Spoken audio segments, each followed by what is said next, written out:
C'était il y a 20 ans, jour pour jour. C'est cool. Partout en France, les quartiers se révoltent pendant près de 3 semaines. L'étincelle de cet embrasement, ce sont eux, Zied Benna, 17 ans, et Bouna Traoré, 15 ans, morts électrocutés dans un transformateur EDF à Clichy-sous-Bois le 27 octobre 2005. Un drame qui fait basculer le pays dans un chaos historique. Cet après-midi-là, Zied et Bouna jouent au foot avec des amis au stade de Livry-Gargan, ville limitrophe de Clichy-sous-Bois. Peu après 17 h, le groupe d'adolescents quitte le stade et passe à proximité d'un chantier. Au même moment, un employé d'un funérarium tout proche observe la scène et décide d'appeler la police, craignant, selon ses dires, que les garçons ne se blessent. 10 minutes plus tard, une voiture de la brigade anticriminalité arrive sur place. À la vue des policiers, les adolescents prennent peur et s'enfuient. C'est le début d'une course-poursuite de 50 minutes, au terme de laquelle Zied, Bouna et un autre de leurs amis parviennent jusqu'à la centrale EDF de Clichy-sous-Bois.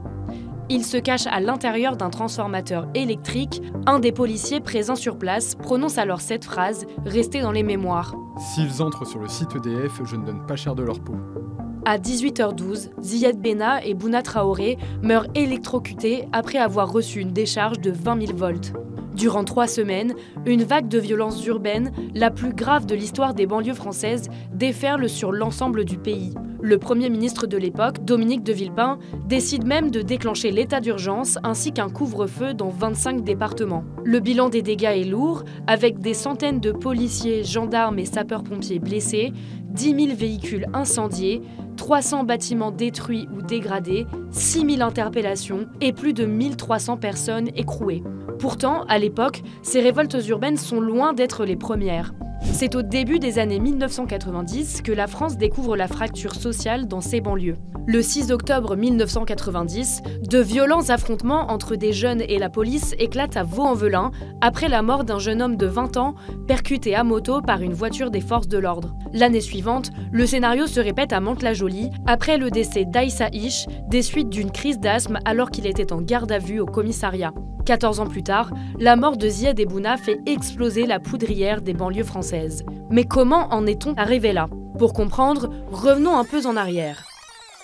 En 2002, Jacques Chirac, issu du RPR, remporte l'élection présidentielle après une campagne largement dominée par le thème de l'insécurité. Dans la foulée, il nomme Nicolas Sarkozy ministre de l'Intérieur. Rapidement, le nouveau premier flic de France pose les bases de sa nouvelle politique, placée sous le signe de la lutte contre la délinquance. 1 an après sa nomination, Nicolas Sarkozy décide de supprimer la police de proximité, une unité visant à rapprocher les agents de la population. L'année 2005 cristallise les nouvelles méthodes du ministre de l'Intérieur. Cet été-là, Nicolas Sarkozy se rend à la Cité des 4000 à la Courneuve suite à la mort d'un enfant dans une fusillade. Voici ce qu'il a déclaré aux parents de la victime selon un journaliste du Monde présent ce jour-là. Dès demain, on va nettoyer au Karcher la Cité des 4000. On y mettra les effectifs nécessaires et le temps qu'il faudra, mais ce sera nettoyé. Dans les banlieues, cette petite phrase provoque l'indignation. 4 mois plus tard, le 25 octobre 2005, Nicolas Sarkozy persiste et signe en se rendant sur la dalle d'Argenteuil. Alors qu'il est accueilli par des insultes et des jets de pierre, il est interpellé par une femme qui observe la scène depuis sa fenêtre. Vous en avez assez, hein? Vous avez assez de cette bande de racailles. On va vous en débarrasser.